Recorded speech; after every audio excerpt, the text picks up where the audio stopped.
I teach nuclear policy here at UC Santa Cruz, and I work with a public policy organization, the Committee to Bridge the Gap. Okay. And I understand you recently did a report analyzing the California Council on Science and Technology's report on the potential health impacts of smart meters. Can you talk a little bit about what the shortcomings of that report were? Of two varieties. One was that the state legislators who had requested the study asked for an independent science-based study of this matter. They did so because they were concerned that they were hearing from PG&E that there's nothing to worry about, and they wanted someone that was disinterested to look independently. What troubled me is that instead of doing an independent review, CCST just reproduced claims that the Electric Power Research Institute had made, which in turn turned out to have been conducted by the same person at PG&E that had made the claims that were supposed to be independently reviewed. Richard Tell. Yeah. And then secondly, with substance, the EPRI report contained a table which was then taken by the California Council purporting to compare the RF radiation doses from a smart meter and a cell phone and a microwave oven. And the problem is that they compared apples and oranges.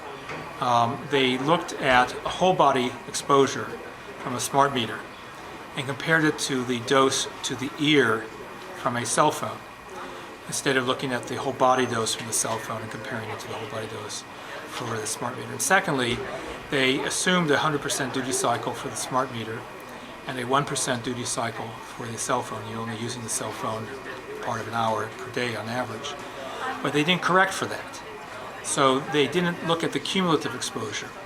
99% of the time the cell phone wasn't producing radiation, but they assumed that 100% of the time the smart meter would. I think the smart meter figure they'd exaggerated a little bit. I thought 50% would probably be a reasonable upper number.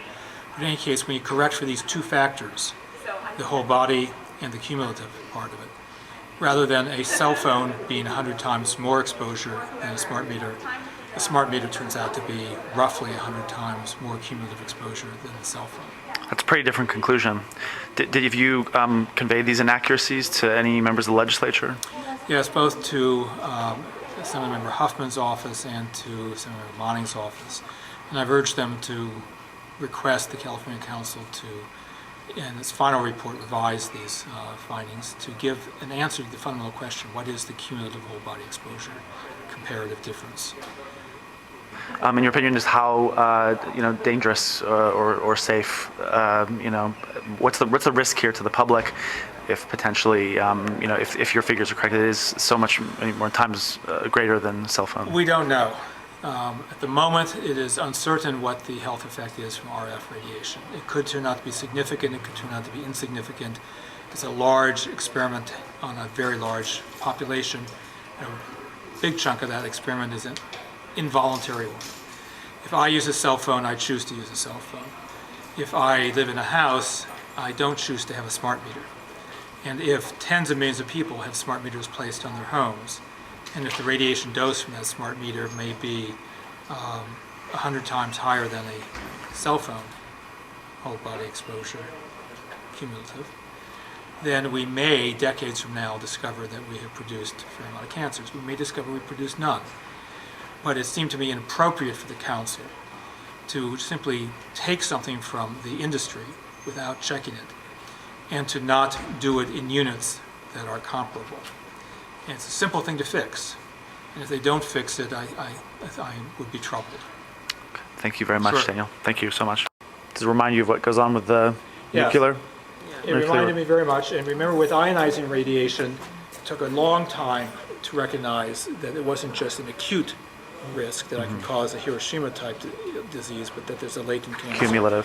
Cumulative exposure producing a latent illness which takes decades to manifest itself.